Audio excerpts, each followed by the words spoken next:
Hi-ho, this is Kermit the Frog, and you're listening to a brand new episode of the 12A podcast brought to you by the Four-Eyed Radio Network. Yay! If you would like to check out more shows, go to foureyedradio.com. Yay!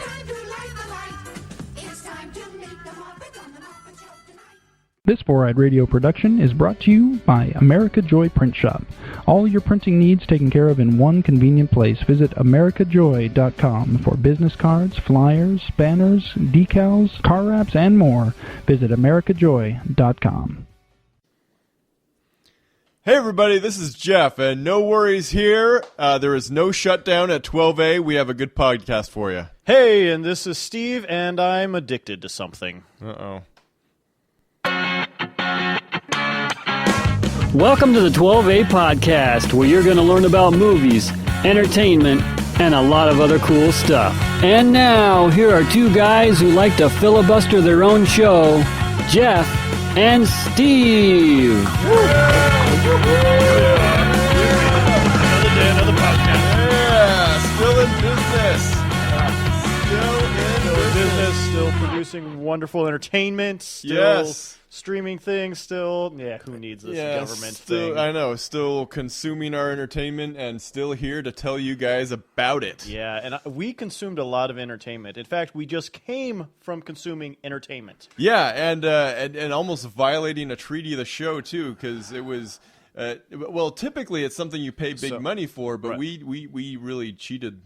We did, and I almost felt dirty, like we broke one of our own rules of budget entertainment. Right. And I almost did it twice in the last 2 weeks. Yeah, but we did it for a grand total of like $2.50. Right, and that was the popcorn and soda. Yeah. So, yeah. Well, so, not only that, so we went to a Harkins theater. Right. And I have like we have these Harkins theaters in Arizona, so if you have like their shirt, you get free popcorn.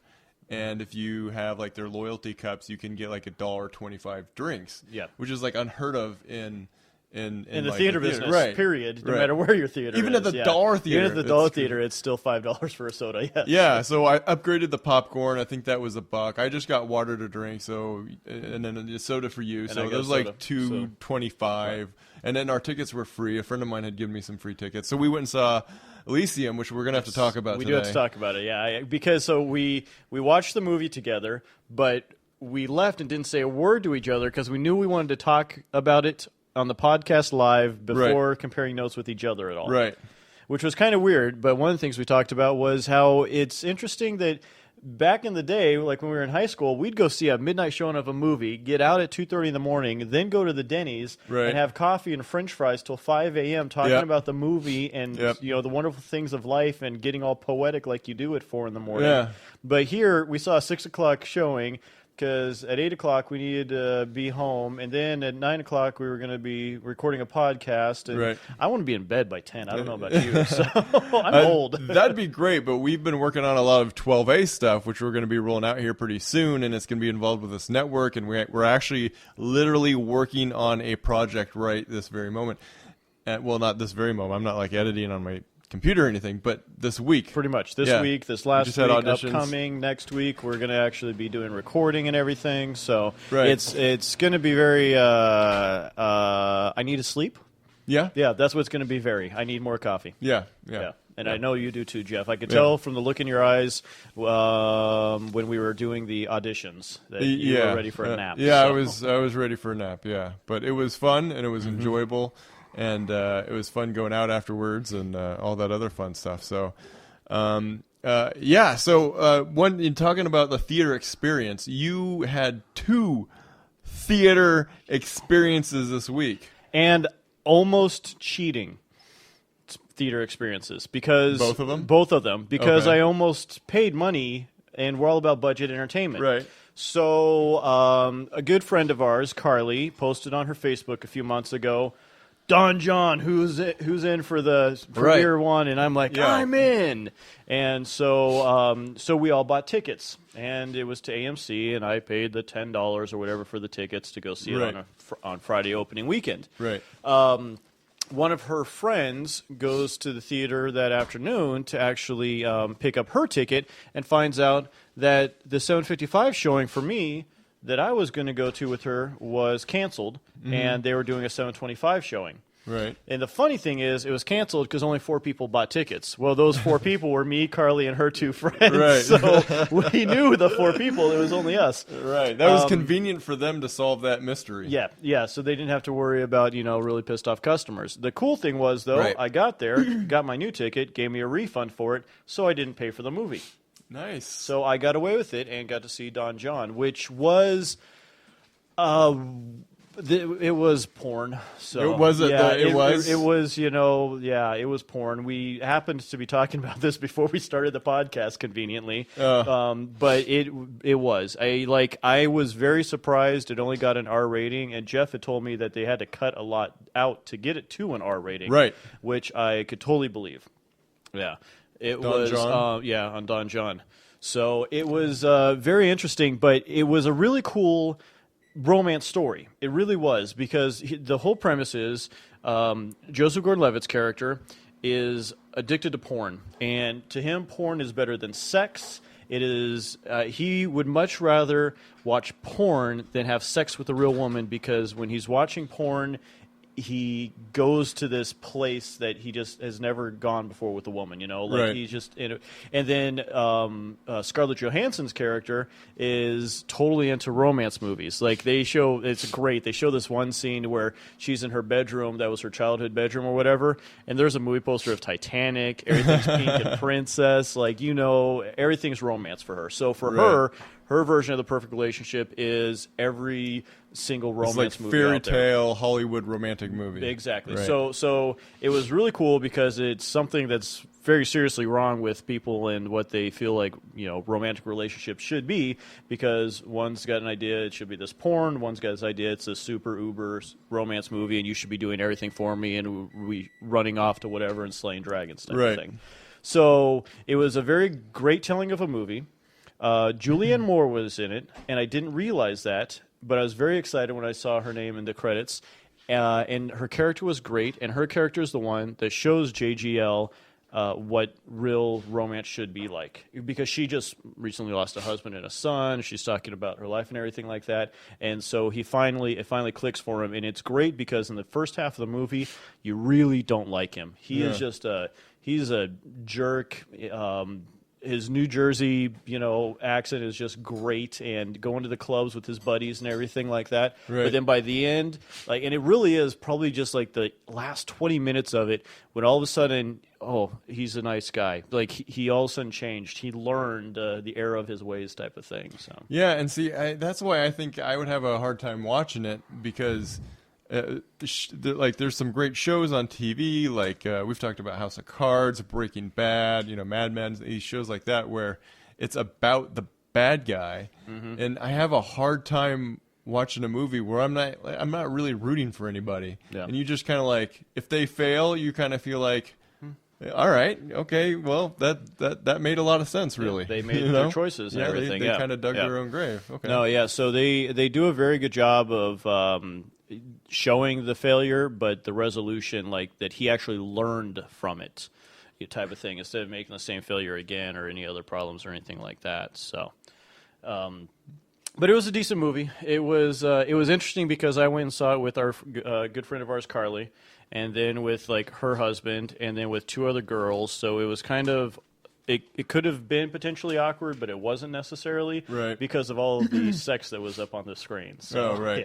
Yeah. Well, what if your wife had gone with you? Would it have been awkward then? No, it wouldn't have been awkward then. No. But I don't think she would have.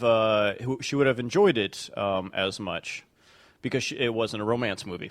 Oh, right. I enjoyed it more because it's a porn. Right, yeah. That's what I was going to ask. You said it wasn't awkward because there was a lot of sex on the screen.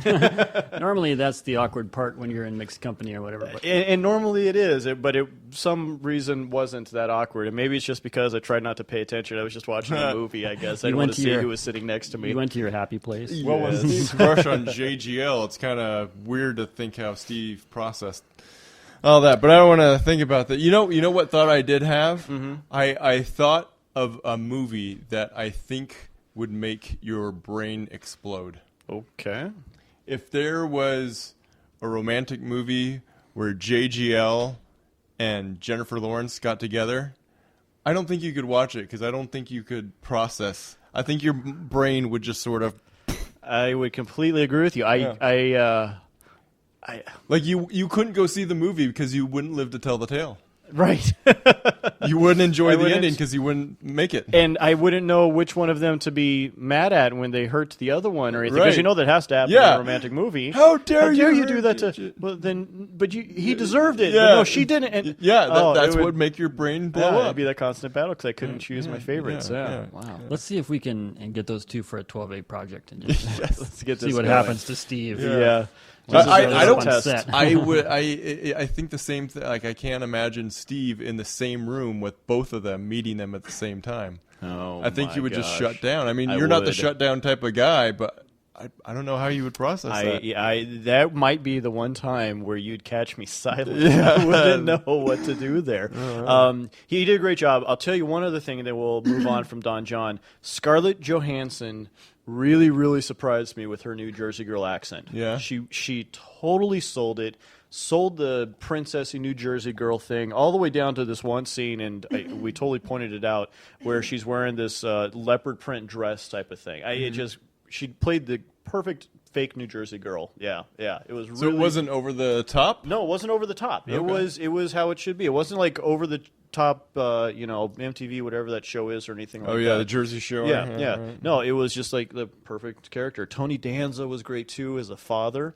Yeah. And probably one of my favorite things, and I have to look up the girl. I don't know who played JGL's little sister, but throughout the whole movie, she is sitting there on her phone texting. Whether they're at dinner, at mass, wherever, she's always texting. Doesn't say a single thing. And just like my favorite kind of writing, she has a perfect 2 sentences at the end of the movie at the dinner table. She finally speaks, and it's like, she's only going to speak. And is that profound? It's profound. Yeah. It causes the Tony Danza and the mom and JG, it causes like them all to just go silent, for a second. And, the only thing I hate about that is I don't think that's a very realistic depiction of people who are on Twitter all the time.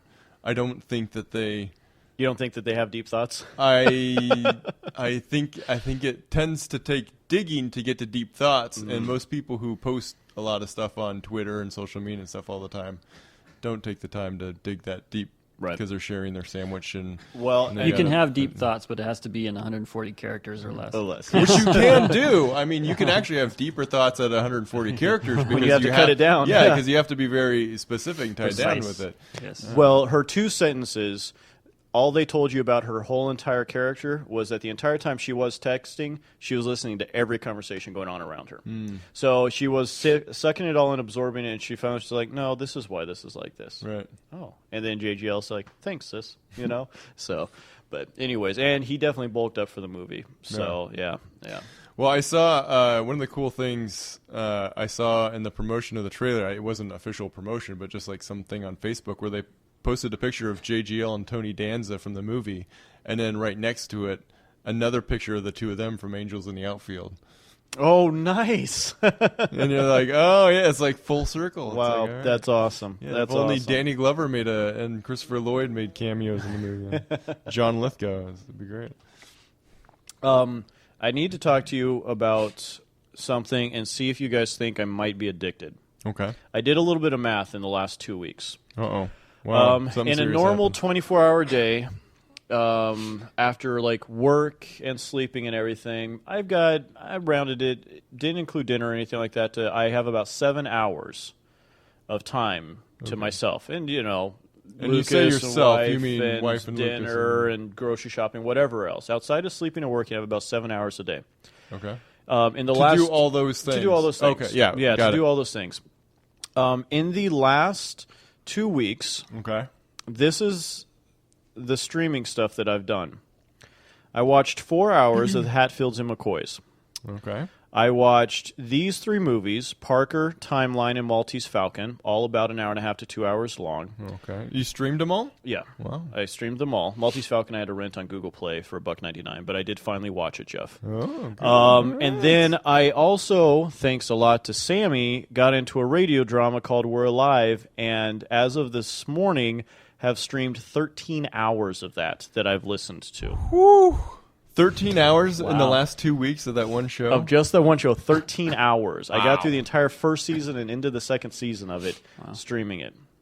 Now, is this like commuting and at work, and so, or is this within that 7 hours? No, this is within that 7 hours because Oh, wow. the work I didn't include commute because yes, I was streaming listening during the Okay. commute, but that's not included in my work hours. Right, So right. it was in that 7 hours. So it's a little over. It's over 20 hours actually. Now that I added timeline into it, that I did that. That's 25% of my time that was outside of sleeping and working. I was Goodness. streaming something. Jeez.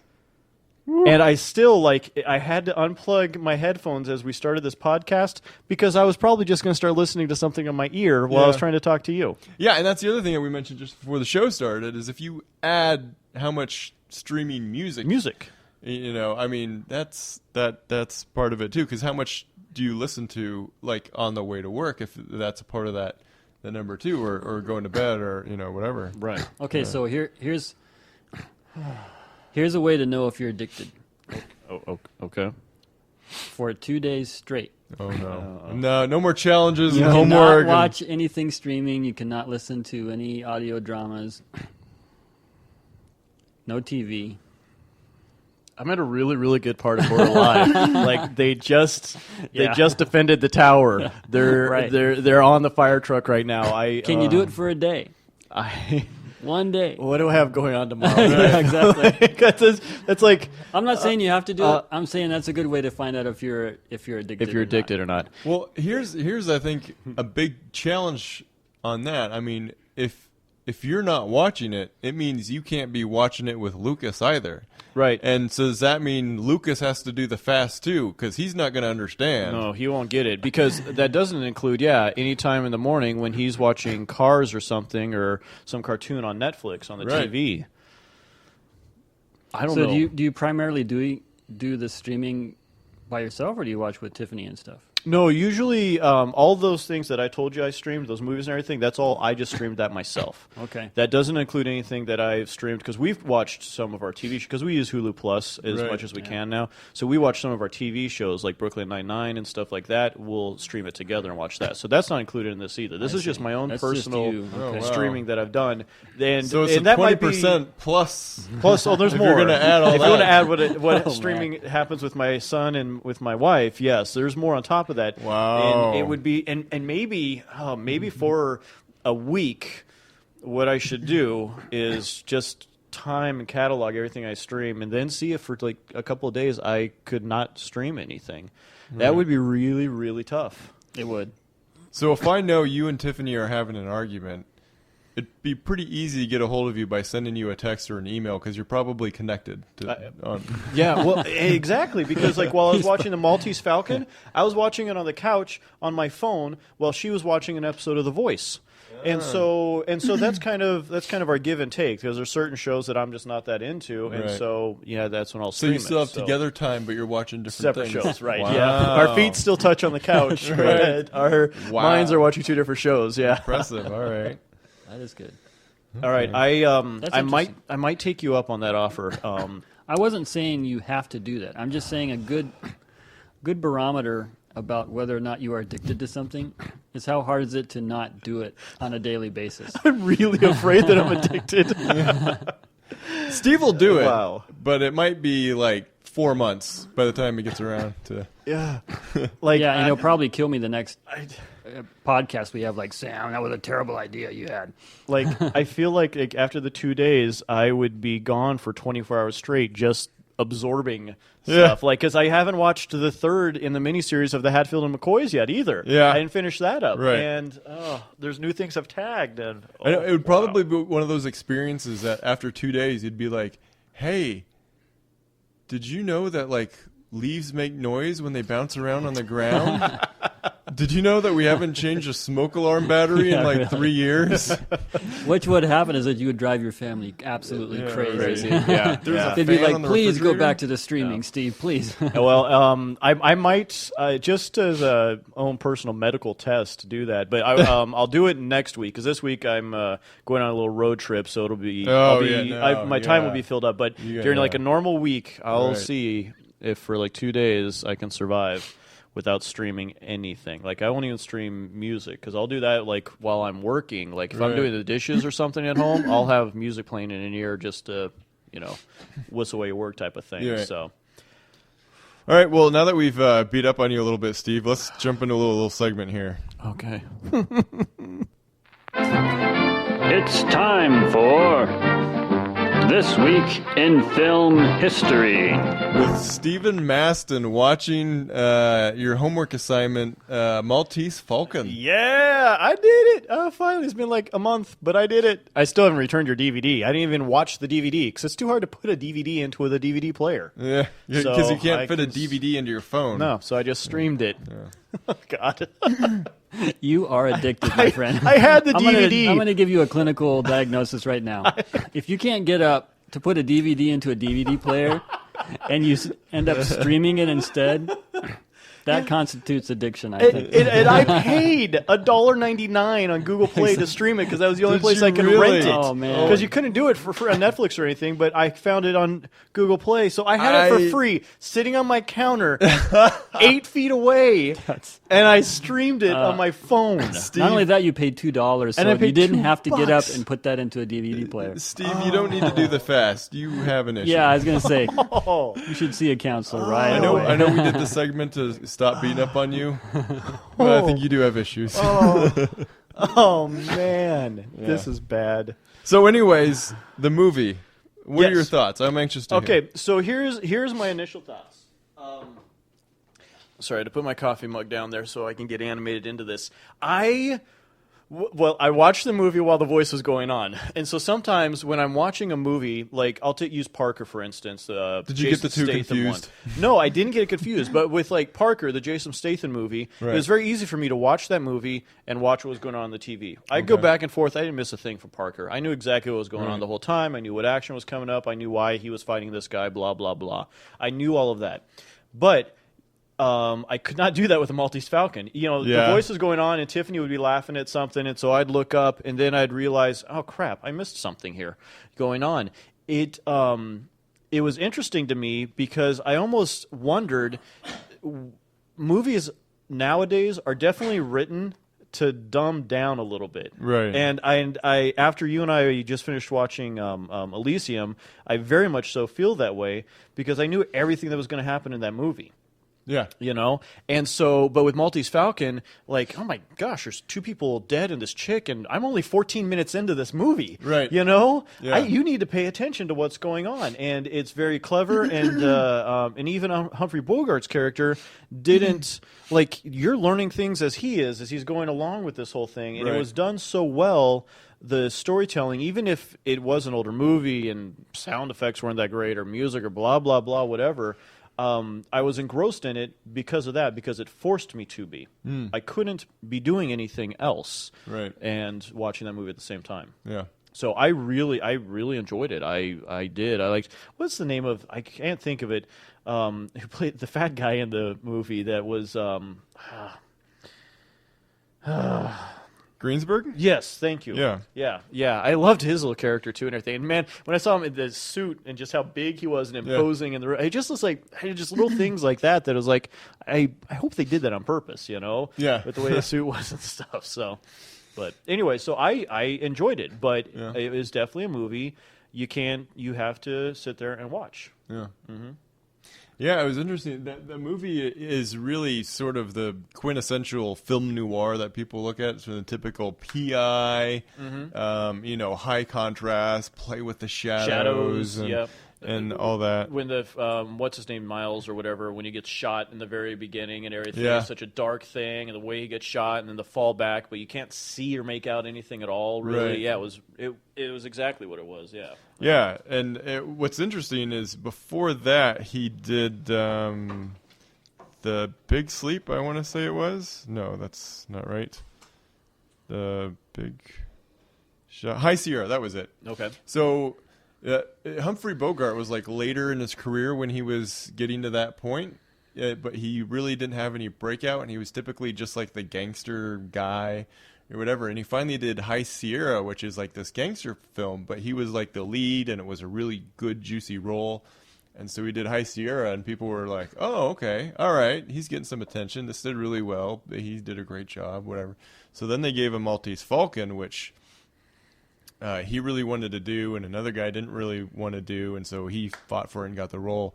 And, Maltese Falcon did big, and so they're like, great. And so that's what kind of gave him a bit of an in for Casablanca, which he wasn't really the first choice for Casablanca. And the big thing then, I mean, now that you've seen Casablanca and Maltese Falcon, you can see he's not really a lovable romantic guy. That type, no. Yeah. And obviously, Casablanca, he plays this pretty hard-edged guy, but at the same time, he has to have a big heart underneath that, and he's not a real lovable guy in those two movies. Right. So there was still there were a lot of concerns whether or not he could pull off romance after those two films, and obviously, all of them are still memorable films. Very memorable, yeah. Characters. So interesting. Very cool. Yeah. So next time you have a movie you want me to stream or watch that's an older movie, I now know that I need to give it my full attention because there's going to be an actual story to it. Yeah, and I Storytelling. also know I'm going to stop sending DVDs to end up getting lost over at your house because you're just going to end up streaming them anyways. Yeah, just send me a text message. I'll get it while I'm streaming something else. I'm not going to send you a DVD. I'm going to send you a link. Yeah, there you go. There you go. Well, while we're on the topic, Humphrey Bogart movies. Yes. Fan? I am. I can't say I've seen a lot of them though. Okay. Like Steve, I probably need to watch them again. Right. Or for the first time. Mm-hmm. But I mean, he's an icon. Yeah. I mean, I don't know anybody who could say otherwise. Right. You know, he just, there were so many. What's interesting is that you look at the different sort of time frames where movie stars became famous, you know, and it's like they were pioneers, a lot of those guys. A lot of the movie editing that we see today was perfected back 40 or 50 years ago, maybe even later. A lot of the acting that you see today as far as technique and everything, those guys, Right. they you know, once they transit, you know, there was a silent film thing where they got the whole physical actions down and we're going to communicate everything without words. Right. And then when the talkies started, you know, it was a whole new thing that they had to figure out.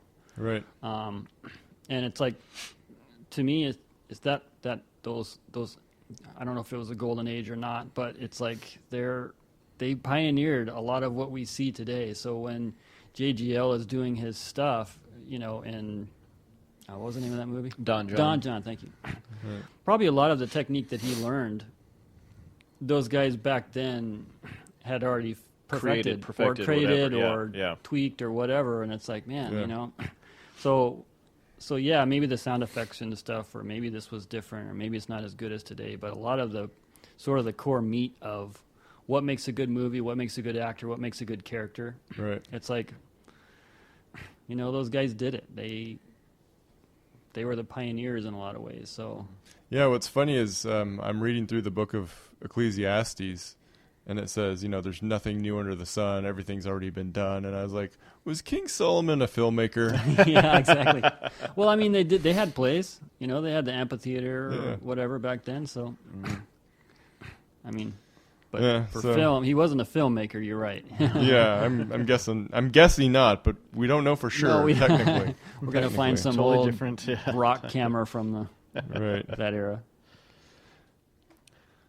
All right, Steve. Any? Do you have any second base or? Oh, I was busy streaming stuff. Didn't we already go over this? Why do you have to keep bringing this Sorry, up? sorry. I It's just kind of a sore point right now. I know. I'm on a roll, and I'm getting these jabs Yay. in, and it's kind of like, how do you stop when you're landing all the punches? You know? Yeah, thanks a lot. Thanks. Yeah. I'm going to keep What else? drinking now. Let me think. I would like to point out, Steve, that you brought it up. You were the one that asked whether you were addicted or not. Okay. So you opened the can of worms. All right. And now I know. I'm just not ready to admit to it, okay? Yeah.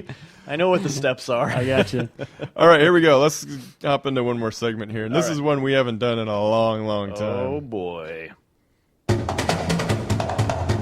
One loves it. One hates it. I'm talking about Viewer's Choice Review. Yeah, Viewer's Choice. Viewer's Choice, okay. Haven't done this in a long time. Playground battle. But Steve and I just finished Elysium. Yes. And we haven't said a word to each other about it since we left the theater. Nope. And so let's get into it. Let's Steve? say some words. Yeah, let's share a few words about this. Steve? I want to preface this with saying I love science fiction movies. Even like a poorly done, cheesy science fiction movie, if it's got a new like idea behind science fiction, you know, like if it just throws me a curveball of, oh, I never thought about that type of thing, whether it's something to do with time travel or aliens or whatever else, that little tidbit, the rest of the story could suck, but just the fact that it made me think a little bit outside of the box, I can really enjoy it. Right. Okay, so I'm going to preface it with that. Okay. The movie was way too conveniently written. That's what I want to say. Yeah. The movie was conveniently written. Right. Every character in that movie had to do exactly what they had to do for Matt Damon to get where he had to go and complete his character. Right. And I already knew from the beginning what was going to happen to Matt Damon at the end. Right. And that's not always a bad thing. Ocean's 11, Right. for instance, every character had to do something for them to do, but they knew they were doing it, and they were working together to do that. Right. But no, when you've got two different bad guys and a couple of other good guys, and then this other bad guy, that they all happen to have to do this thing for him to be able to get to Elysium, you know, it was cheating. It was a lot of cheating is what I felt like. Oh, yeah. You know, like Yeah. I really wanted him, because I think Matt Damon gets together with barbecues at Ben Affleck and makes fun of him because Matt Damon's the badass, okay, in the relationship. So I wanted him to be that badass. I wanted him to put on that exoskeleton that you see in the trailer, and I wanted him to fight his way to Elysium to heal the girl or whatever it was. Like, Right. I wanted that. But he didn't necessarily fight his way. He happened to accidentally get really sick, so then he wanted to go, and so he agreed to do this job. And the guy who was doing the job happened to have this exoskeleton to put onto him, and then they did the job, and it went awry. And oh, look at this! This guy happens to have this programming code that's going to reset Elysium. Oh, now I have it, Right. and now nobody can kill me because then they'll lose the code, and then I can get. It was just, and that's what the whole movie was to me, which was really sad. I mean, I think Matt Damon is really, really great. I love him as an action star. Yeah. And the science fiction behind it, I did, like I said in the beginning, I liked the idea that that in the future they colonized this, you know, space station that has the wealthiest people and the healthiest and stuff, and it was a political thing towards immigration and everything Right. too in there that they threw in near the beginning. So that little tidbit of an idea I think was really cool. I just think it was pulled off horribly. Yeah.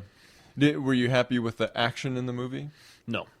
No, because, you know, I didn't get that one really big fight scene. Like in District 9, the near the end, that big battle scene at the end, like, that was just badass, and I loved it. Right. And I didn't feel like this one did.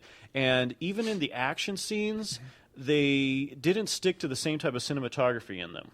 Like, they used different special effects or different whatever in the two different ones. The first one, when they are trying to download the data, was really gritty and good, and like the way the camera followed was like I was a person following and we're running through Afghanistan together type of thing. Right. Like, it had that real feel. And then when they're on Elysium and he's fighting the big bad guy, all of a sudden we're using some different slow motion stuff, and the camera angles are different, and so I don't know. I felt like the editing in that it didn't thrill me at all there. So Well, I think part of the reason they, you know, maybe the editing didn't live up to what you were hoping for was because they didn't have a good action scene filmed, and they're trying to find some way to fix it. Fix it, yeah. And yeah. so they just cut around and do lots of cuts and edits because they really didn't have their. And that's exactly what I felt like. Like,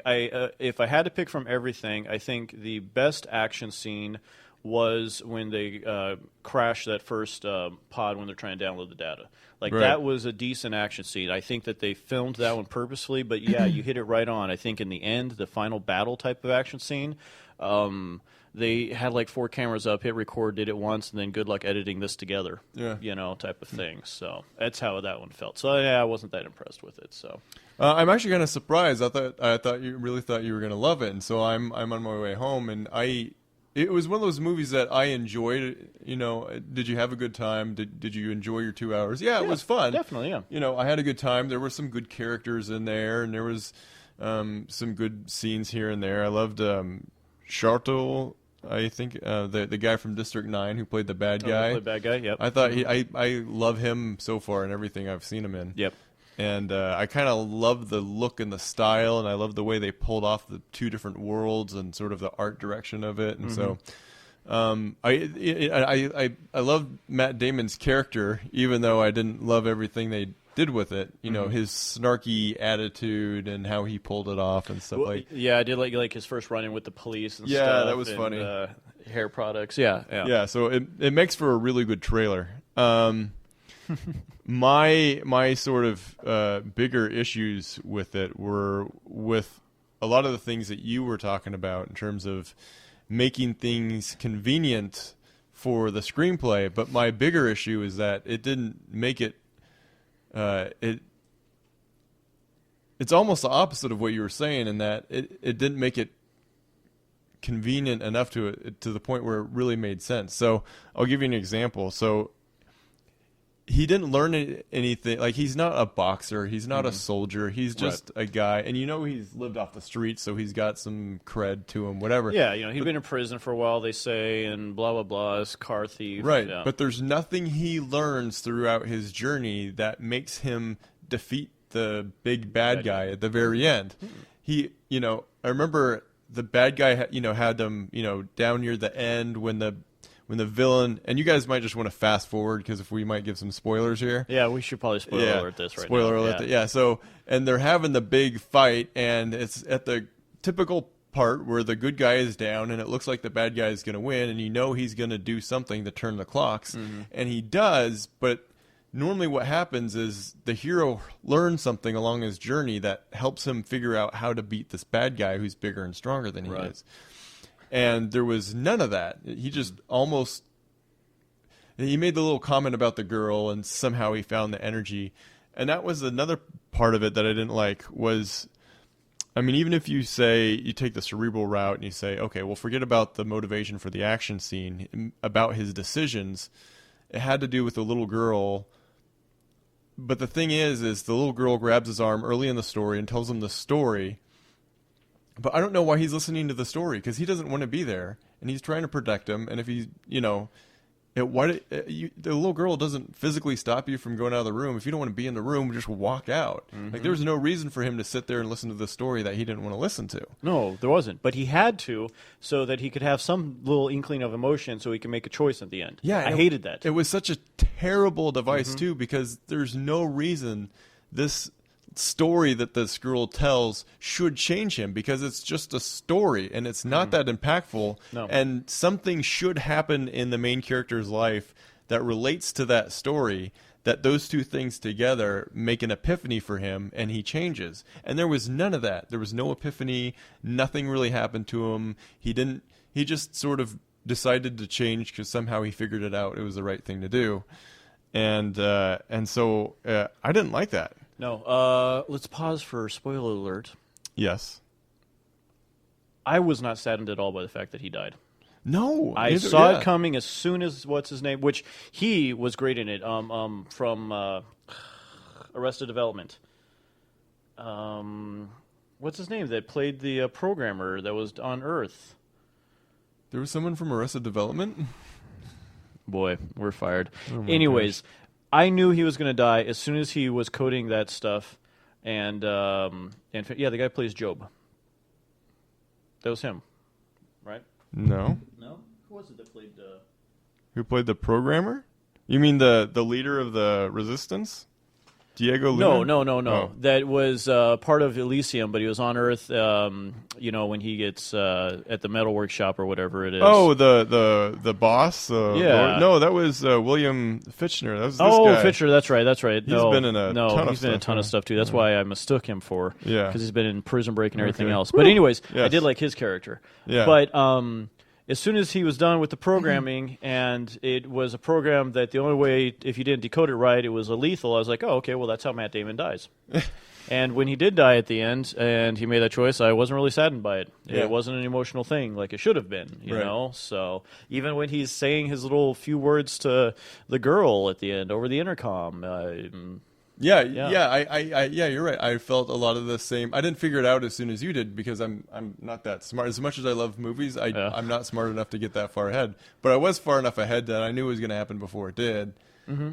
And I think the other huge part of it for me too was his character didn't arc, so I didn't go through that change with him, and I sort of felt like he arbitrarily came to this decision or felt like it was fostered upon him, which it pretty much was. I mean, he wasn't going to make it, even if he decided to say, hey, I'm going to live instead of sacrifice. right. He was still going to die. Yeah. So it was almost by default. And that to me made it even more less emotional or whatever. So the other thing for me too is, one thing I kind of liked is they showed the good and the bad of humanity in each character. Like a lot of the characters, except for maybe that the corporate guy. Will Arnett. That's who I was mistaken him for. Yeah. So Will they Arnett. all sort of, like Matt Damon had his criminal past, but he's trying to clean up. The leader of the resistance, he's still kind of a bad guy. Mm-hmm. And even some of the bad guys still have some good tendencies to them or some things that you can sort of see from their perspective. Right. But at the very end, it sort of is this have faith in humanity moment. Which I don't like. They send again. Spoiler. They send the medical ships down, and I'm like to this overpopulated place that hates everybody where they think these pods are coming from, and they don't send any soldiers to regulate the. Yeah, what's going to happen? Yeah. Like I was seeing the same thing. They're going to get overrun. Yeah, and they're not going to be able to help. They're going to destroy the stuff, and you're doing no good at all. So. Yeah, and along those lines too. I mean, it's making a statement about healthcare. Which is interesting and good. Like, so it's making the statement like, people who are illegal and in poverty deserve to have health care as much as, the white middle class, suburban, upper middle class, whatever people. But the thing that they don't address is cost. They kind of leave that element out of it. And what's interesting, we're watching this on the day the government shuts down, and part of it's because everyone's fighting over this healthcare thing, and nobody can find any sort of middle ground or any sort of agreement on it. And so when they leave the cost out of the, if they really wanted to make a statement with this film, they couldn't do it because they left, everyone's like, yeah, no, great, healthcare for everybody. Mm-hmm. I think that's one thing that we can all, everybody should have access to it, but how do you pay for it? Right. Is the problem. And they left that out. And not just about it making a statement, like it also hurt it in terms of its storytelling. Because, at the end we find that they had the means to help people on Earth, but why? Did they simply not want to? And I understand them wanting to sort of maybe separate themselves from the people on Earth who are in poverty, whatever, but why would they not at least want to send aid if it was at little or no cost to them? Right. The humanity in me would still want to help my fellow human type of thing. Why didn't they ever want to do that? And I mean, even rich people, if they're doing a class separation too, I mean, even rich people like to do the humanitarian thing. Like to donate to the poor. And so when you find out that they sort of have all these ships that are just waiting to go help everybody out, it's sort of like, why didn't you do that? Why are you withholding? It doesn't seem to cause any harm to them to help other people. So why are they I don't know. Yeah, I don't know. So again, I liked the idea that was there. Yeah, and I did like the exoskeleton thing and the robotics the worlds that they created. Yeah. But it's sad. Am I becoming more of a movie critic now?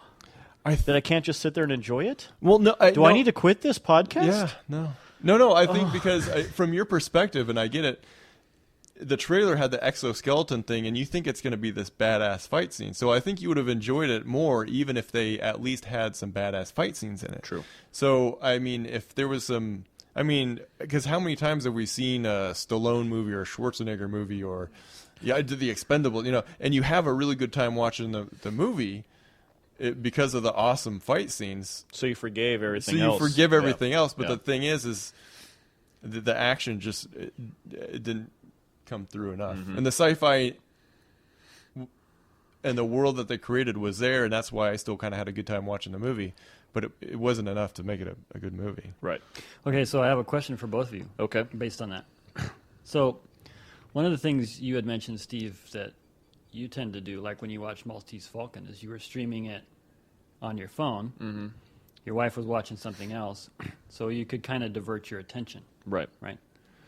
In a movie theater, the idea is you have to focus the entire time on the movie. Now, people don't. They turn their phones on even though they're not supposed to, whatever. Mm-hmm. So I'm wondering, because you said I'm more of a movie critic now or whatever, do you feel that way because you went to the movie and you were kind of forced to soak it all up? To watch every nuance on there. You had paid for it. You're in a movie theater that's dark with other people. Mm-hmm. And so you're looking at everything that happens on the screen. You're listening for everything that's said. Maybe, do you think you would have enjoyed the movie more if you were sitting at home, your wife was watching something on one TV, and you were streaming this on your tablet or your phone or something like that, where you didn't have to devote 100% of your attention? You see what I'm saying? Yeah, no, I do, and you're completely right.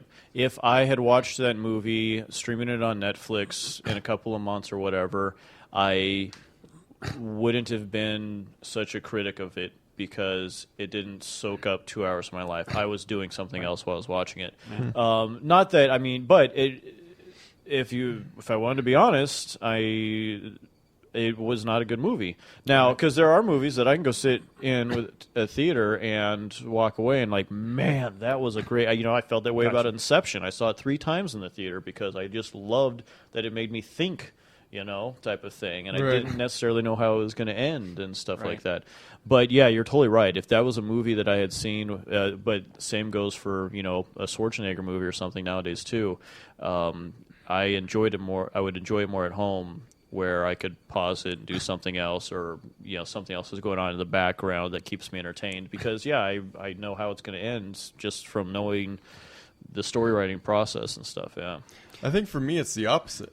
Really, which is interesting. Yeah, because for me, I still love the theater experience so much that I sort of feel like I got more out of it at the theater than I would have at home, because one of the things that was done really well in that movie was the art direction was fantastic, and the graphics and a lot of those things. Elysium was beautiful. Yeah, it was very well done. Yeah, and to that extent, watching it on the big screen and getting the full surround sound experience and getting all those things, I think for me, added to the experience. And if I was watching it on my cell phone, you lose a lot of that. And I think it pulled me in more so than it would have if I would have been at home, because we talked about this on the last show, where I used to be the guy who I could never turn off a movie, and now I'm turning into that guy because I can stream things for free, and all I have to do is hit the stop button and pick something else. Mm-hmm.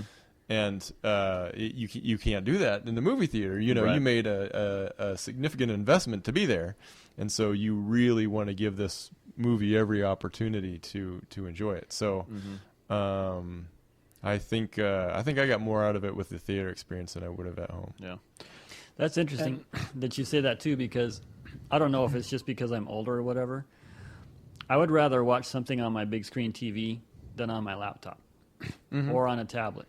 Yeah. And so if I'm looking at a YouTube thing or whatever, it's like, okay, I'm going to go out and I'm going to turn my PlayStation on and I'm going to watch this on my bigger screen TV, right? Yeah. And I don't know, But nowadays, people are watching stuff on their phone and their 7-inch tablets or their 9-inch tablets or whatever, and they completely enjoy the experience. But for me, it's like I'm always figuring out, how can I get this onto my TV to the bigger, so I can sit on my couch and I can just relax and kick back, and I can get.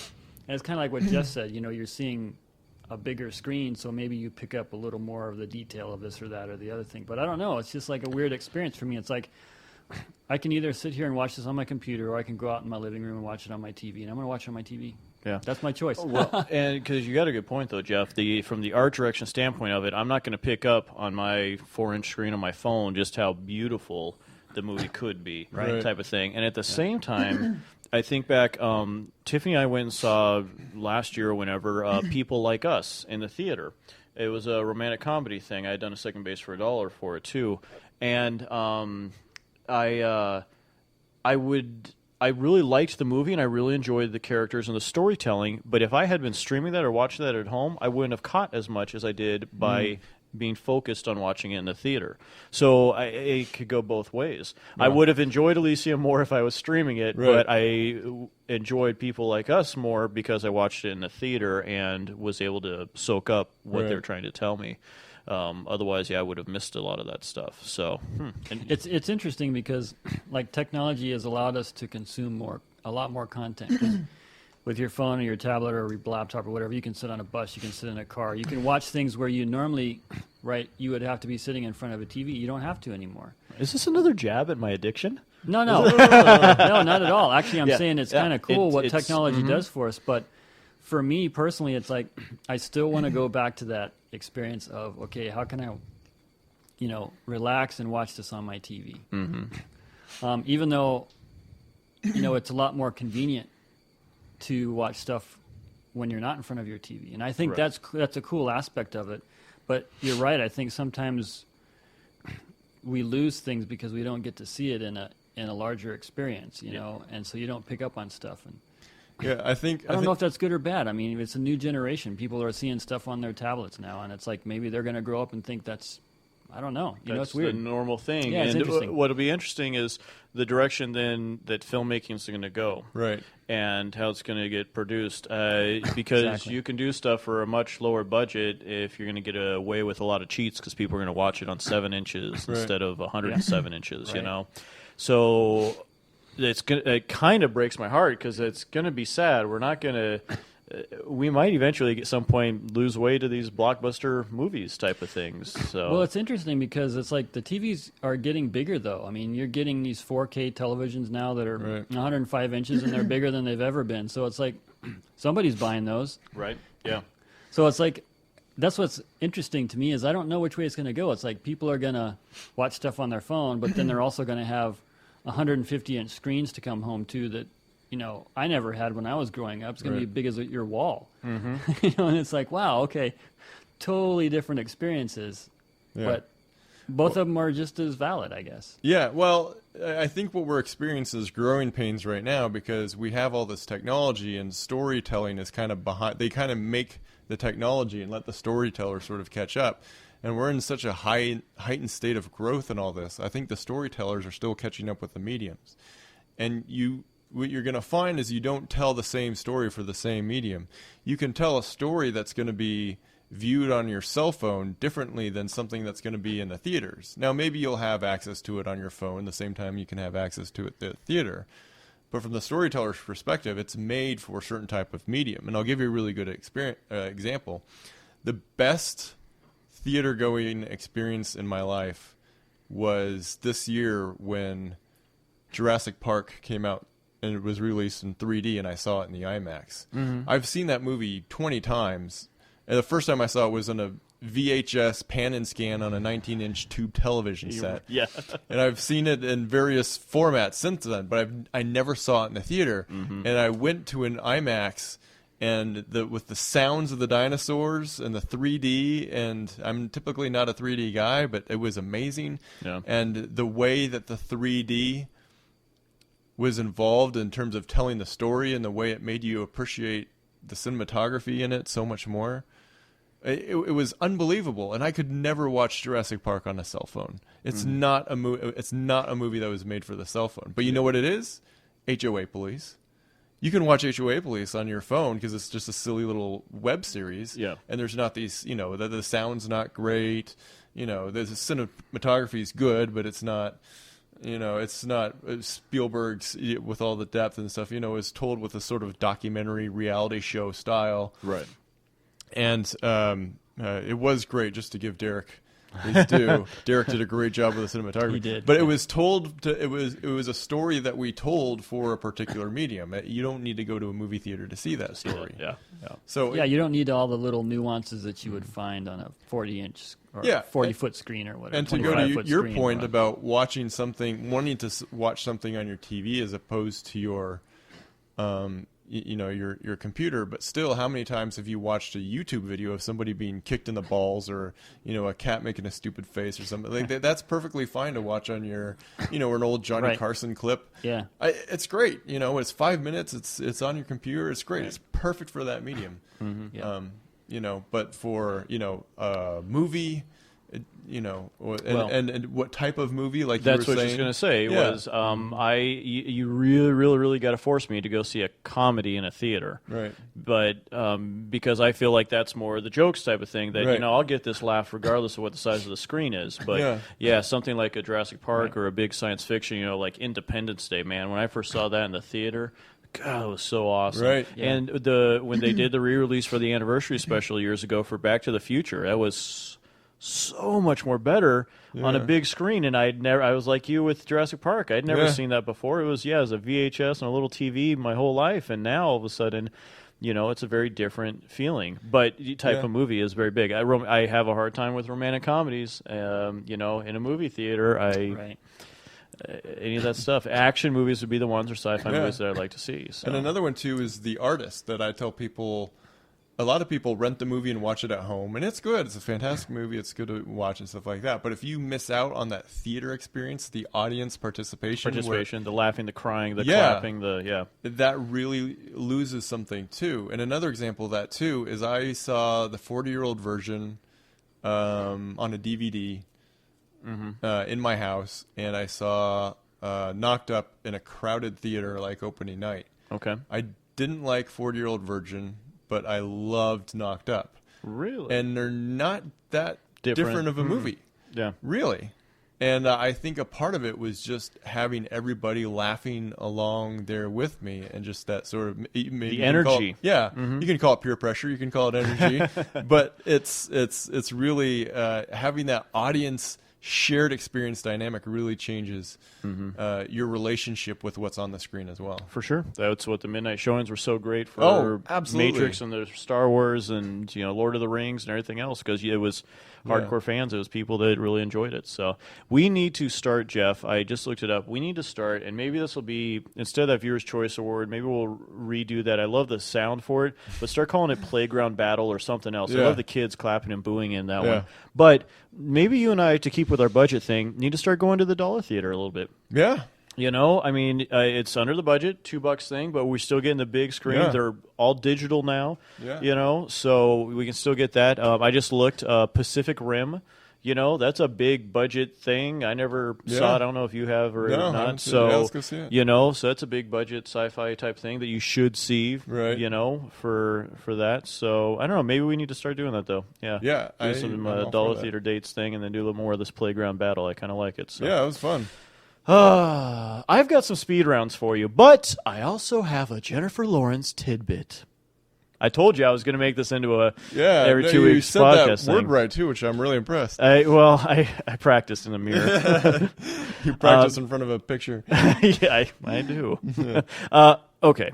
Anyways, my Jennifer Lawrence tidbit, and I'm gonna figure out, Sammy, something. I don't know what yet for us. Do we need to make a theme intro song for this? Oh yeah, that's what I was just telling. Yeah. I was like, I got a couple ideas in my head for an intro, and maybe I'll do a rough one and send it over to Sammy so he can clean it up and do something. Gotcha. So here's your quote. This is from when she was on Jimmy Fallon earlier this year. She said, "I know every word to Dumb and Dumber, Step Brothers, and Anchorman." That's her exact quote. Jimmy Fallon then quizzed her on lines from the films, and she passed with flying colors. Wow. Yes. I bring that up because she is doing a cameo role in the new Dumb and Dumber film. Is she really? Yes. Really? Yeah, she just finished filming it. They're filming it in Georgia, which is also where they're filming the Hunger Games trilogy. Oh, okay. So she was able to film it, and she's doing a cameo, and the part is... She's playing the younger model of Kathleen Turner's character from the original one, is what she's doing. So she's playing a model in it, and she's got a little cameo appearance in it. So, yes, there's my Jennifer Lawrence tidbit for you. Yeah. Such good information. Yeah. There you go. I like that. There you go. So, one more thing, the fact that she could quote and knows those movies. Haven't found anything negative points for her yet. Exactly. So, I mean, Yeah, I just watched Silver Linings Playbook so for the good. first time. Oh, not, for the first not time? the first time. Okay. So the first time since it came out on DVD. So it's been a long time since I saw. It's a great movie. Yep. So, okay. nice. I Wait, like that. pause. I'm thinking of the dance scenes in that movie. I'm back. All right. Anyways, I have speed round. Yes, Do you have a speed round? I have a speed round. Yeah. All right, ready? Ready.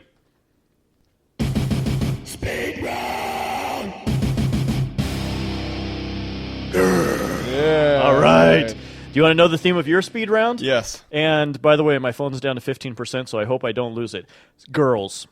Girl.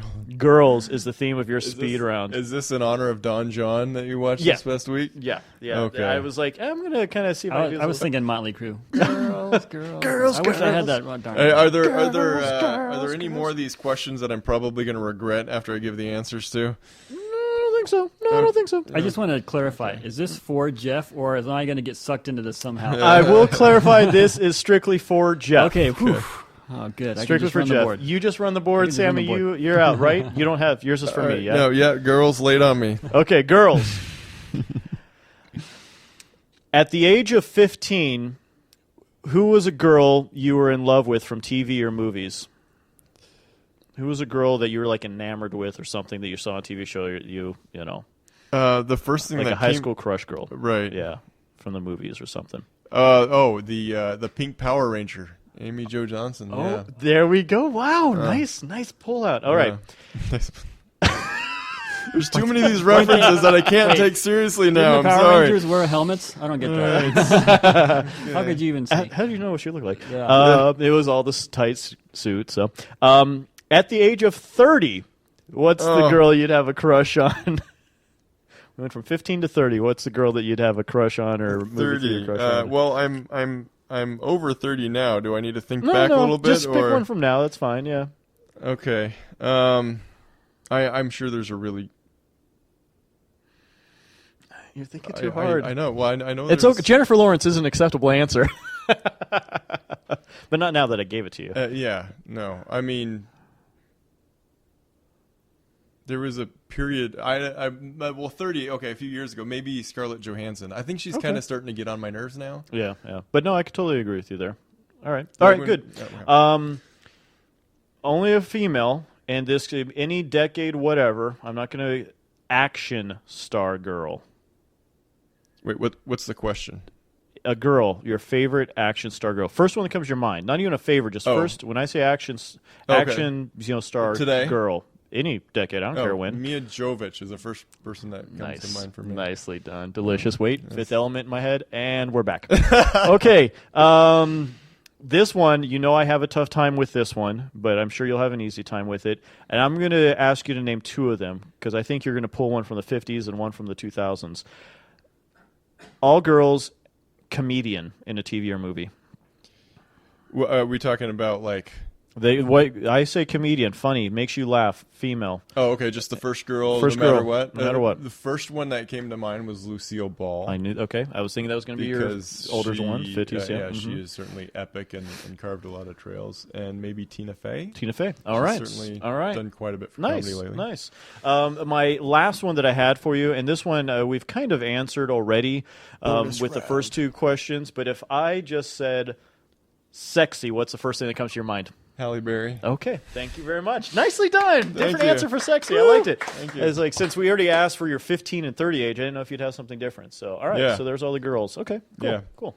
Yeah. I'm just glad that you didn't say who was the cutest 15-year-old girl that you know, because that would have been awkward. Yeah, we'd have been like, how do I answer this question and not go to jail? Yeah, exactly. So I'm glad you clarified that, Okay, Steve, yes. because our listeners would have been like, what Is this? What kind of Well, podcast yeah, am I listening to? And I just watched the Family with Robert okay. De Niro that just came out, and there's a scene where like his daughter is like in high school. She's probably a senior, but there's like a tutor, a young college guy that she seduces. And there's a scene where she seduces them and they have sex, and I'm like, at the school, and I'm like, this is not right. This is like, I should not be. Whoa. And then you find out like later that like he like dumps her or whatever, and you're supposed to feel bad for her. And I'm like, I don't feel bad for either one, because number one, she shouldn't have done that. She seduced him. Number two, he should have known better than to have sex with a student. That is not okay. That's statutory rape. Right. And that felt really awkward to me. Okay. All right, give it to me, baby. Now that awkwardness is over, yours was inspired by Don Jon. Mine was inspired by Elysium that we just watched. Right, So I like our themes. yours is about sci-fi movies. And we've already talked a bit about sci-fi movies, so I'm expecting you to be a little bit warmed up here for this. Okay. All right, you ready? Ready. All right. What sci-fi world, so you think of, all the worlds that are created, like we talked about, Elysium was a fantastic sci-fi world. What sci-fi world would you like to live in the most? Stargate. Stargate. Oh, great. The movie or just all of The whole world. Okay. The whole world. The movie, the TV series. That whole world, Stargate, yep. Okay, great. Now, best space movie. Best space movie? Yes. I'd go with Firefly. Oh, Firefly. Okay, great. Serenity, I guess, would be the Serenity, movie. technically, yes. but you can use a TV show. That's fine. You can use TV shows for these. That's fine. All right. Hottest non-human character. Oh, Mila Jovovich. She was already in my head thanks to you, so that's the first one that came non-human? in. Well, she technically was, She's still human in Resident Evil, unless... No. I'm talking about in Fifth Element.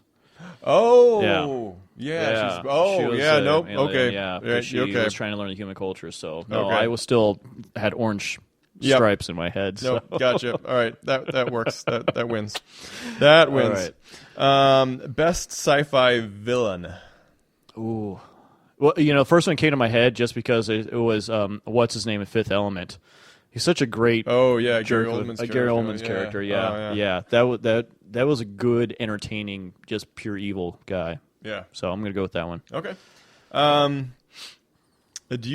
So this is about your preference on sci-fi films. Do you prefer sci-fi films that are Earth, close to home, here and now, or do you prefer them the farther away in time and space, the better? Farther away in time and space. Okay. Yeah, that would be my preference. Like, I wish that I could live in 2250 to see some of the stuff come true. Just like, I live in 2000, so people from the 1920s wish they could live where I live with my computers. I wish I could. But far in the future, because that's my dream. Yeah. Good. Excellent. Good job. All right. Good job. All right. Way to go. Yes. All A's for the Yes, class. yes. All right. Nicely good. done. Cool. I wonder if I can stream Fifth Element. Okay. Anyways, that was an awesome hour for the podcast. And we've gone full circle. I don't know about you, but Addiction. I don't know about you, but this was a lot of fun. One question I have for you before we go. Oh. Will you go home and stream something before you go to bed? No, because my battery's dead. True. Okay, very good. No, I won't. I will probably go home and go to bed. Oh, dang it. I really wanted to listen to one more episode of We're Alive, and I fell asleep. Well, That's okay. You can do that because you're doing you're trying to get some history and understand audio drama, and you're doing research. That's right. I'm doing research for our current Research. project. there you Yeah, go. that's Yes. right. Okay. So speaking of which, we will have more about all this. We're doing, we're gonna do some cool audio drama stuff, and we'll have a lot of information for you next. Yeah, no, for sure, the next podcast. But definitely follow us on Facebook and Twitter, 12A_ Productions and 12A Productions, because we did just have a auditioning, and we're going to schedule another audition at some point soon. If anybody has any interest in maybe doing an audio drama, though, definitely shoot us a message. We would love to know. We're going to, like I said, do some more auditions, and this is going to be an ongoing project.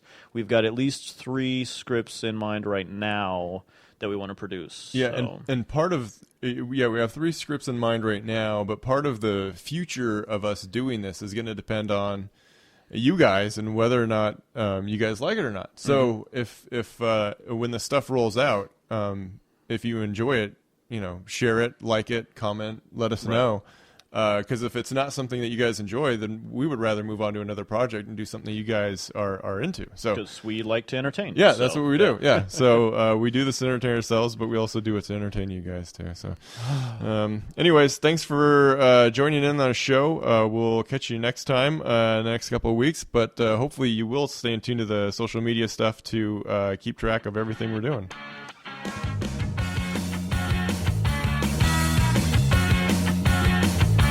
The 12A podcast is produced by 12A Productions and distributed by the 4-Eyed Radio Network. To learn more about the podcast or to see what other projects the 12A team is working on, check out 12aproductions.com.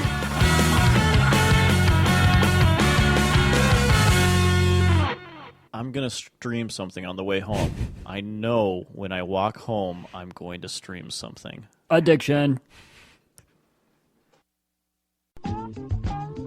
Hey, yo, listen to another show on the 4-Eyed Radio Network. For more shows, you can go and check out 4eyedradio.com. LSA.